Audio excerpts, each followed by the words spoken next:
The New York Knicks are coming off a resurgent season where they made the playoffs for the first time since 2013. It was a very exciting season for the franchise. Over the last 7 to 8 years, there really hasn't been anything to be proud of for the Knicks fans. Before last season, there was a 5-year stretch in which the Knicks went through 5 different head coaches. There's no franchise that can have any kind of success if you don't have some kind of stability with your head coach. Stability was the key for this franchise to finally look like a competent team that had a decent chance to win almost every game they played. Not only did the Knicks bring in a new front office with former player agent DRose and William Wesley, but they also brought in a proven head coach, Tom Thibodeau. He might not be the perfect head coach, but he was the coach that the team needed, a defensive-minded coach. If you looked at the Knicks roster last season, you knew there really wasn't that many legit scoring options on this team. And this was before they acquired the former league MVP DRose in early February. So for this team to even have a chance to finish like they did, they had to win with their defense. Something that the Knicks fans are accustomed to with the Knicks teams of the 1990s. Thibodeau was able to create a culture as soon as he became the head coach. He demands accountability. If you're not getting the job done, he has no problem putting you on the bench at any time of the game. This team had players who played hard on every possession, and they brought joy to a city that hasn't had that much to cheer about for a long time. Thibodeau helped turn Julius Randle's career around. He was coming off a season where he was able to put up good numbers, but he didn't have a great impact on winning, and you could argue that he was a detriment to the team. But Thibodeau went to Randle and issued a challenge for him to come into camp in the best shape of his life and be prepared to put the team on his back. He helped turn Randle into an All-NBA second-team player. Even the biggest Julius Randle fan didn't think this was possible at this point of his career. He has always been able to put the ball in the hole, but he was also able to make the right play, and he became a better outside shooter in the regular season. It was Randle's defense that was the most surprising. The Knicks defense last year ranked 23rd in defensive rating and improved all the way to 4th this past season. It was the #1 key to their success. A major turning point for the Knicks, in my opinion, was trading for DRose in exchange for Dennis Smith Jr. and a second-round pick. There probably wasn't a worse starting point guard in the league than Alfred Payton. Payton had the worst net rating on the team, and DRose ended up with the best net rating. There's no way that this team finished with the 4th seed without the former league MVP.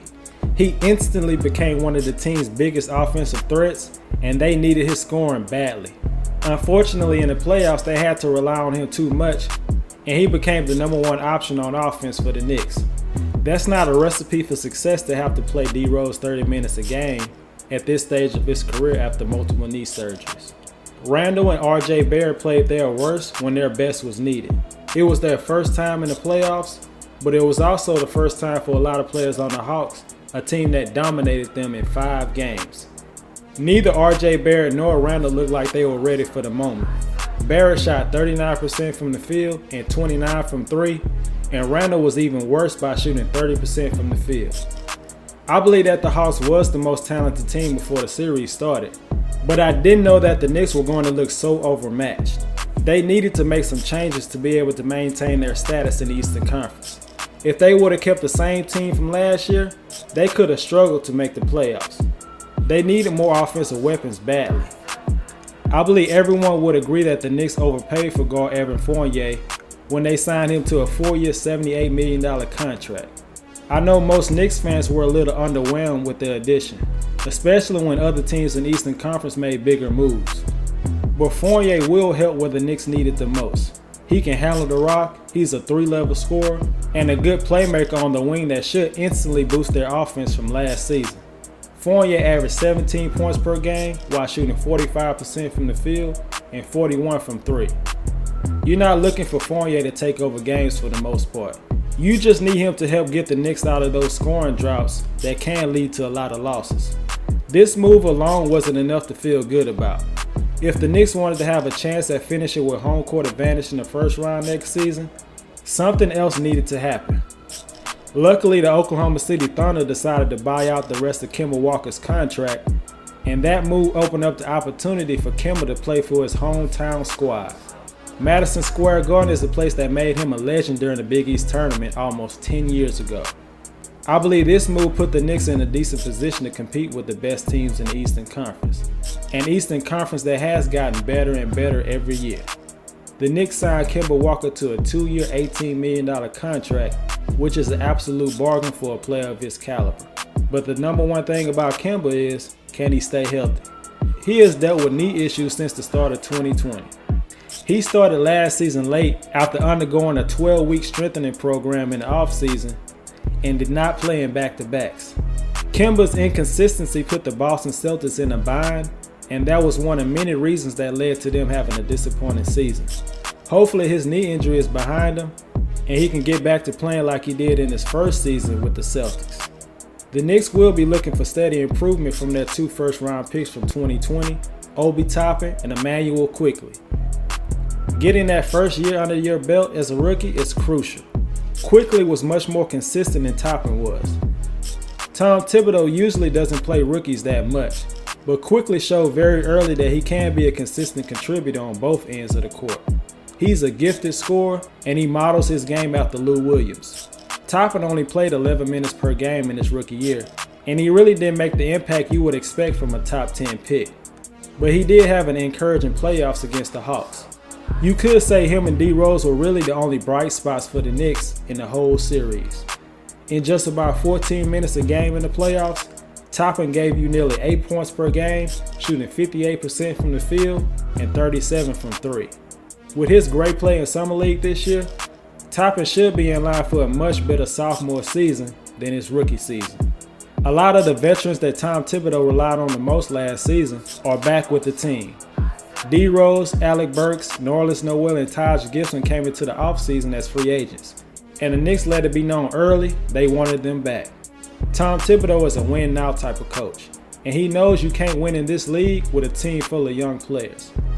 Veterans are the key to a successful team in the NBA. The return of the young big man Mitchell Robinson is something Knicks fans have been waiting for a while.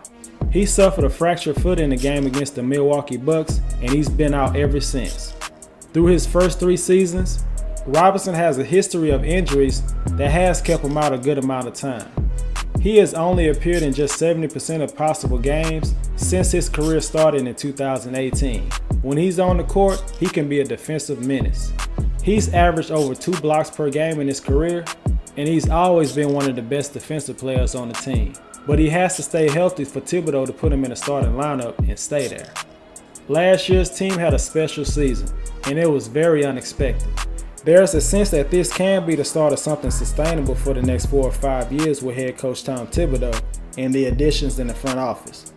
I have a lot of confidence that Julius Randle will continue to look like an all-star in the regular season and be a threat to make the All-NBA team again. It's the playoffs that you have to be worried about after his performance last season. RJ Barrett has had a solid career so far, but how high is his ceiling? Does he have the potential to be a superior offensive creator in the future? That's what the team will need if they continue to go forward with Randle and Barrett as the 2 best players. Standing pat with last year's roster would have been detriment to this team. They have the team they need to get home court advantage in the first round, and I believe their ceiling is the second round. Even though the Knicks will be significantly better than last year's team, I believe their record won't show it. I have the Knicks finishing with the 7th seed with a 44-38 record. There is so much improvement in the Eastern Conference that I believe the Knicks will fall slightly from last year's finish. It doesn't mean they're not a better team than last year's team. It's just the added competition. Kemba Walker and Evan Fournier will provide the necessary spark on offense that the team needs.